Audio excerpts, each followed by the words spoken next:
Di APBN 35%. Kasus yang ditangani KPK itu 42% tentang pengadaan barang dan jasa. Berarti APBN yang sekian ribu triliun itu bocor sebanyak 35% kali 42%. Itu zaman saya. Tapi zaman Jokowi itu 60%. Saya kata begitu, maka 3.500 APBN kita tahun lalu, maka yang bocor itu adalah 35 kali 60 kali 3.500. Karena itu maka masyarakat tidak mendapatkan langsung ataupun tidak langsung dari APBN yang besar itu, karena dimakan oleh mereka.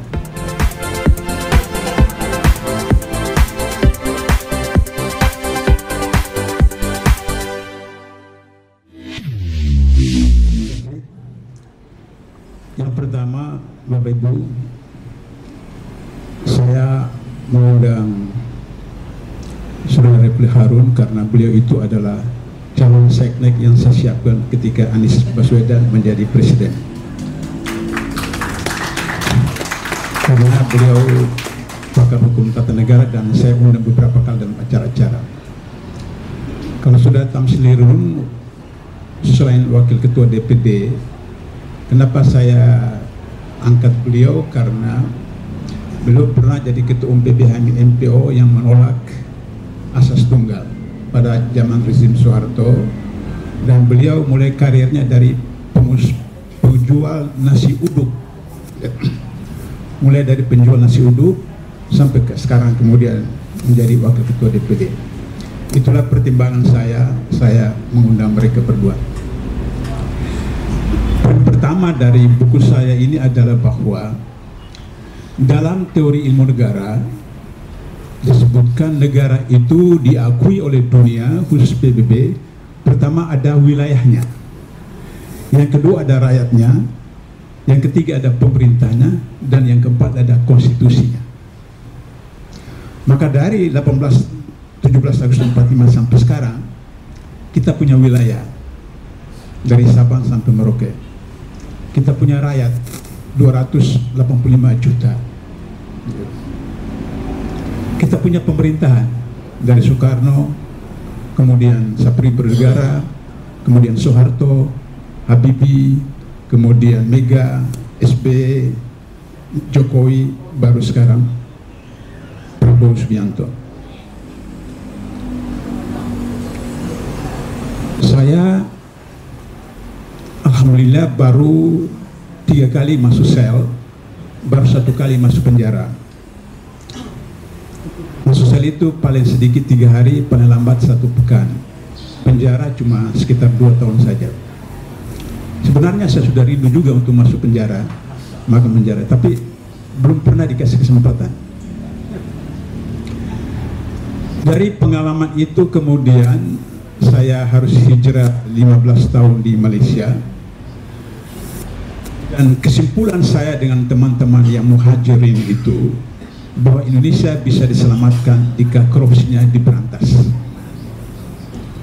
Karena itu maka 99 ketika Mas Sumi hidup kembali, saya menolak untuk jadi anggota DPR. Tapi ketika saya diminta oleh Komisi 2 waktu itu DPR untuk menjadi anggota Komisi Pemeriksa Kekayaan Penyelenggara Negara, saya terima. Dengan pedang KPK itulah saya coba untuk berantas korupsi 4 tahun. Kemudian setelah kami menyinggung Presiden waktu itu, Megawati dengan Jaksa Agungnya, maka KPK dibuarkan oleh DPR. Lahirlah KPK, dan kemudian saya diminta menjadi penasihat 8 tahun. 12 tahun itu mengajar kepada saya bahwa inti persoalan bangsa negara ini adalah di Senayan dan di Istana. Itu inti persoalannya. Ternyata 12 tahun korupsi makin merajalela. Kenapakah persoalannya ada di Senayan dan di Istana? Selama 10 tahun Presiden Jokowi, anggota DPR itu merupakan jubir dari Istana, merupakan humas dari Istana. Sejahat-jahatnya Soeharto, masih ada anggota DPRD yang dipecat. Kenapa? Karena mereka melakukan perlawanan. Dulu pada zaman Orde Baru itu disebut dengan recalling, yaitu menelpon kembali melalui orang Soeharto, datang kepada ketua partainya, pecat orang itu, maka tarik. Artinya sejahat-jahatnya Soeharto ada perlawanan. Tapi sehebatnya Orde Baru, Orde Reformasi, DPR itu menjadi humas dari istana. Bukan pengawas, tapi humas, jubir. Sehingga demikian, saya berkesimpulan bahwa kalau begitu kita perselesaikan soal politik. Karena itu kemudian setelah pensiun dari KPK, saya setuju untuk Masyumi diaktifkan kembali. Tapi seperti yang kita duga dan kita sudah prediksi, Masyumi akan diganjal sehingga 2024 tidak bisa ikut. Tapi itu tidak kita berhenti. Maka mendorong saya sampai kepada kesimpulan kalau begitu presiden yang harus diselesaikan. Jadi buku 2 tahun lalu Orde Reformasi yang tergadai, sudah itu kemudian buku berikutnya saya berikan solusi waktu itu kalau Anies terpilih, Indonesia Berkah 2045, dan hari ini adalah kewajiban konstitusional presiden. Insya Allah buku berikut adalah Piagam Jakarta versus Piagam Madinah. Masyumi tidak tepuk tangan.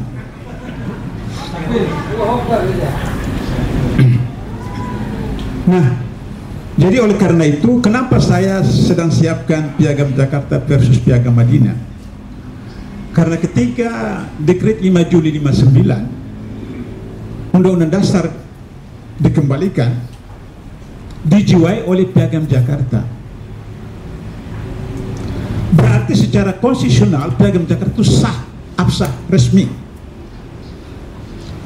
Tapi operasi intelijen sedemikian rupa dari zaman Orde Lama, Orde Baru sampai sekarang, maka sebagian umat Islam menganggap Pancasila itu adalah produk togut, sehingga harus dilawan.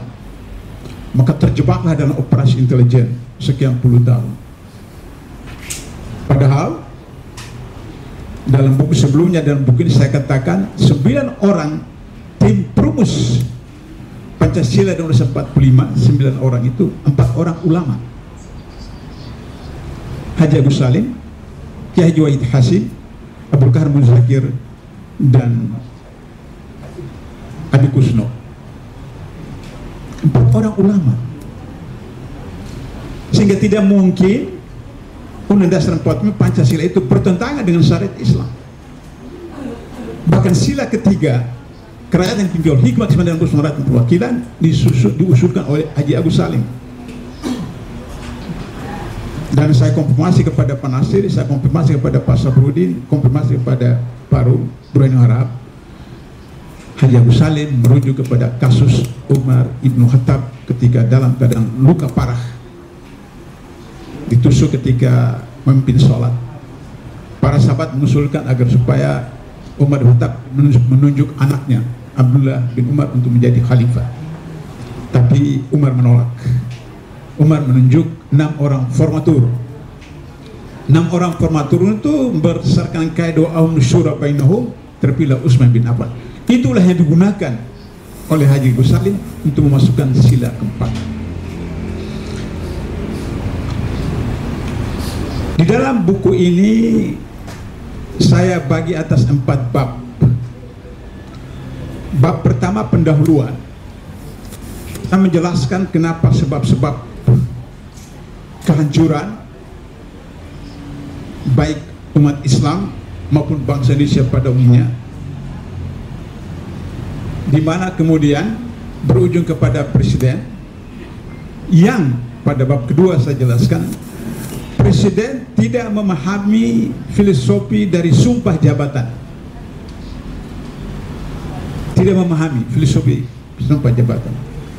Dikira seperti beli beras di toko, kemudian saya jual, yang membeli katakan saya beli, selesai. Meskipun yang jual itu dia curangi timbangan. Jadi kurang memahami. Yang kedua, presiden kekurangan kompetensi. Kompetensi itu baik meliputi knowledge, skill, ability, dan attitude. Kita lihat wakil presiden satu negara yang dikenal dengan nama Fufu Fapa, itu akhlaknya rusak, bejat, jadi tidak jujur, apalagi skill. Baru 3 bulan Jokowi jadi presiden, ada kepres yang itu kemudian 1 pekan diralat karena salah. Seumur hidup saya baru pertama kali saya temukan ada kepres yang salah. Kenapa? Karena mereka yang di situ ada orang-orang LSM yang tidak mengerti soal tata negara, tidak mengerti soal administrasi negara. Jadi skill. Kalau knowledge, ya kita sudah tahu lah. Ijazahnya sedang disidangkan di pengadilan negeri. Tidak tahu. Ijazah itu ijazahnya milik Mulyono almarhum yang sudah meninggal. Mulyono itu ada adik iparnya yang dibunuh, kemudian adiknya itu menikah dengan ketua MK yang sekarang. Jadi kompetensi. Yang ketiga, sistem pemerintah kenegaraan yang amburadul. Bapaknya Prabowo, Profesor Sumitro almarhum, mengatakan setiap tahun 30% anggaran rutin bocor. Setiap tahun 30%. Berapa persen sekarang yang bocor pada zaman Jokowi? 90%. Hah? 99%. Pengalaman saya 8 tahun di KPK, 42% dari APBN itu tentang pengadaan barang dan jasa. Di APBN 35%. Kasus yang ditangani KPK itu 42% tentang pengadaan barang dan jasa. Berarti APBN yang sekian ribu triliun itu bocor sebanyak 35% kali 42%. Itu zaman saya. Tapi zaman Jokowi itu 60%. Saya begitu, maka 3.500 APBN kita tahun lalu, maka yang bocor itu adalah 35 kali 60 kali 3.500. Karena itu maka masyarakat tidak mendapatkan langsung ataupun tidak langsung dari APBN yang besar itu, karena dimakan oleh mereka. Jadi soal sistem, kata Rasulullah, pemilik onta yang tidak diikat ontanya jika dicuri, maka pencurinya tidak dihudud tapi ditakzir. Dalam Al-Maidah 38 disebutkan bahwa laki-laki muslim, perempuan muslim yang mencuri dipotong tangannya. Tapi dalam kasus ini Nabi tidak suruh dipotong tangan, tapi ditakzir. Takzir itu putusan hakim. Kenapa? Karena orang itu dari rumah tidak berniat mencuri, tapi belum sarapan, bulan tua, dilihat ada onta leluasa. Saya dengan istri saya, mana istri saya itu? Ada nggak? Oh itu ya. Dari Bandung biasa lewat itu antar komputer untuk anak saya waktu itu masih kuliah S2 di ITB. Tiba-tiba polisi prit. Saya tanya kenapa Pak? Nggak boleh. Loh ini biasa. Rupanya tanpa sadar dia pasang tanda apa itu? Forbidden di sebelah sana. Padahal setiap hari selalu situ, tapi dia pasang perboden. Dan saya tidak lihat perboden karena selalu saya lewat situ. Terus turun, kasih SIM, dia kemudian macam-macam. Saya tahu dia mau minta uang kan, dan tidak mungkin saya. Waktu itu saya masih di KPK. Bagaimana penasihat KPK menyuap polisi? Terus saya katakan, selesaikan, saya mau cepat kembali ke Jakarta. Terus dia tahan SIM saya. Saya katakan, kalau Anda tahan SIM saya, kalau saya diperiksa di jalan lagi gimana? Oh, nanti Bapak serahkan suratnya. Cepat tulis surat. Dia perlambat-lambat, dia menunggu supaya saya mau berikan uang buat dia. Bertengkar begitu, istri saya dengar bertengkar itu, istri saya turun. Kemudian istri saya ngomong dengan Sunda. Istri saya orang Sunda. Ngomong dengan Sunda, terus kata itu polisi, nah seperti ibu itu sopan, ini bapak keras sekali, kasar sekali. Kata istri saya, maaf Pak, ini orang seberang Pak, biasa begitu orang seberang. Jadi sekarang saya, karena istri orang Sunda, sudah mulai juga Sunda-Sundaan seperti itu. Jadi sudah mulai lembut-lembut sedikit seperti itu. Itu bukan kali pertama, beberapa kali seperti itu. Disiapkan. Jadi itu biasa bulan-bulan tua seperti itu. Karena itu maka kata Nabi, serahkan kepada hakim. Takzir itu putusan hakim. Putusan hakim akan melihat apakah memang betul karena dia lapar, dia tidak tahu dan seterusnya. Tapi dalam Al-Maidah 33 disebutkan ketika kesalahan itu dilakukan mengakibatkan bencana besar, Al-Maidah 33, maka hukumannya adalah disalib, dipotong silang, tangan kiri kaki kanan tangan kiri, atau dibuang negeri. Karena itulah dalam artikel saya yang keempat sekarang tentang Jokowi, berdasarkan pasal 2 ayat 2 dan pasal 3 Undang-Undang Tipikor, maka Jokowi harus dijatuhi hukuman mati. Tapi hukum mati itu terlalu ringan buat beliau. Iya, karena selesai. Kalau sistem Amerika saya hitung 70 tahun penjara, sistem Amerika. Tapi KPK pernah terapkan, yaitu ketika Nazarudin. Ketika Nazarudin kasus gratifikasi dan penyuapan, jatuh hukuman 7 tahun. Sudah di penjara, kemudian ditemukan lagi money laundering, maka diproses lagi, dijatuhi lagi hukuman 6 tahun, sehingga total 13 tahun. Jadi berarti bisa akumulasi. Demikian maka Jokowi kita hitung Undang-Undang Minerba, Undang-Undang KPK, Undang-Undang Cipta Kerja, Undang-Undang Kesehatan, 4 kali 10 sudah 40 tahun. Tapi kalau 15 misalnya seperti ketua MK seumur hidup. Yang dikorupsi ketua MK cuma berapa miliar? Ini Jokowi triliunan seperti itu. Jadi oleh karena itu maka kalau tidak jatuh hukuman mati, maka paling tidak 70 tahun dan disita semua kekayaan. Jadi dalam bab 2 itu saya jelaskan tentang bagaimana filosofi dari seorang presiden, di mana dalam sumpahnya, demi Allah saya bersumpah, demi Allah, bukan demi harta, bukan demi istri, bukan demi suami, demi Allah. Jadi presiden waktu sedang bersumpah di depan Allah. Baru kemudian bab ketiga tentang bagaimana aplikasi yang disebutkan di dalam 1945, bagaimana melindungi wilayah dari Sabang sampai Merauke. Dan pada zaman Jokowi sudah ada 25 pulau yang tenggelam dan beberapa wilayah yang disewakan, dan kemudian PSN, kasus PIK itu yang terbaru, ternyata terbongkar puluhan PSN di seluruh Indonesia. Ini menyangkut wilayah. Tentang bangsa. Problem bangsa kita adalah ada beberapa hari lalu pagar, kemudian keluar negeri dan seterusnya, kabur. Kenapa kabur?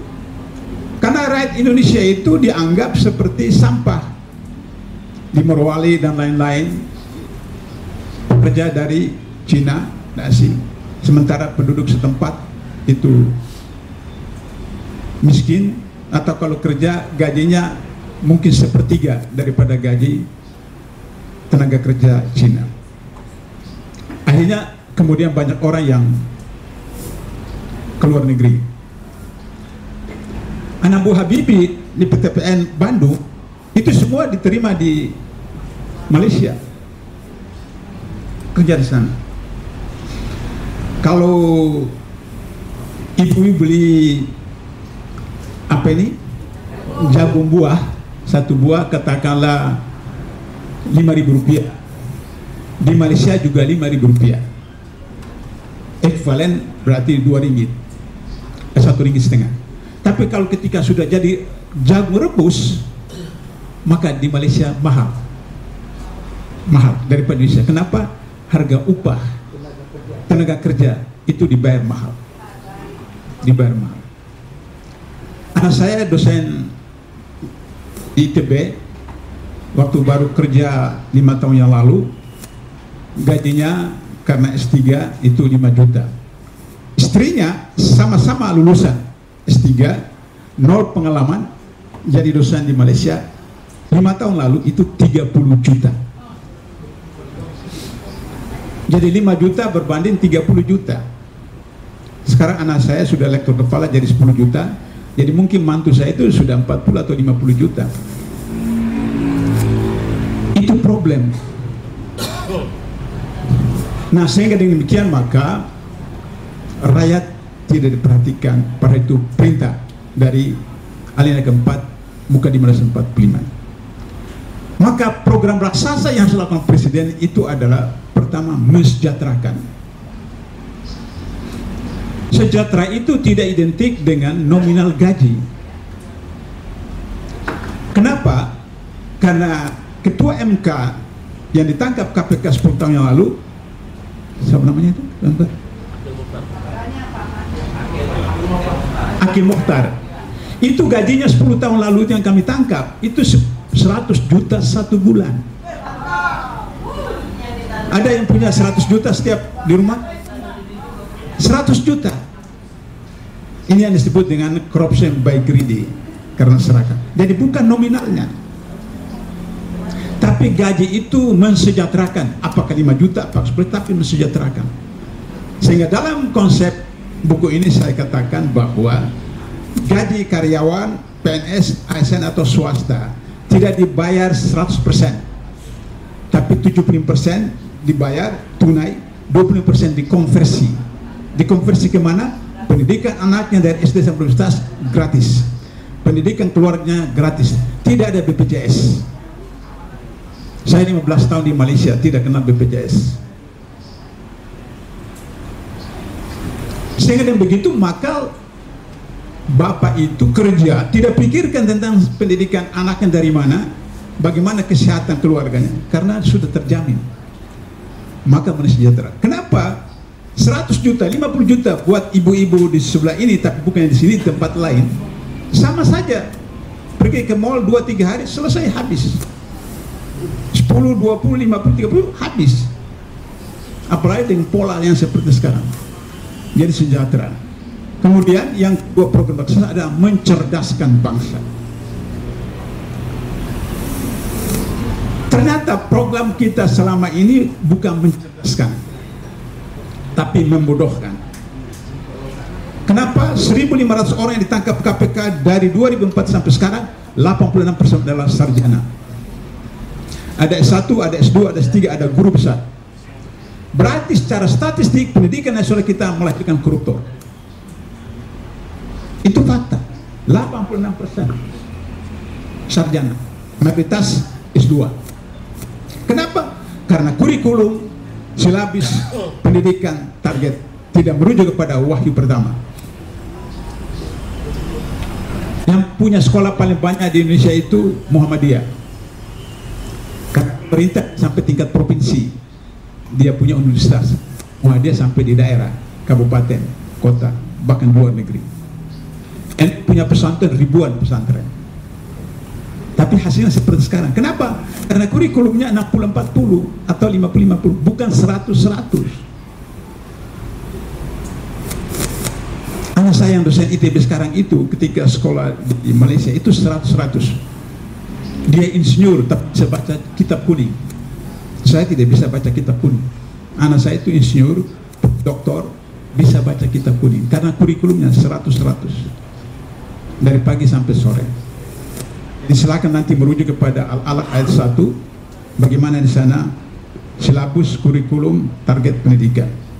Iqra bismi rabbikal ladzi khalaq, khalaqal insana min 'alaq, iqra wa rabbuka akram, allazi kalam, allamal insana ma lam ya'lam. 5 ayat itu merupakan silabus kurikulum, metode dan target. Yang terakhir adalah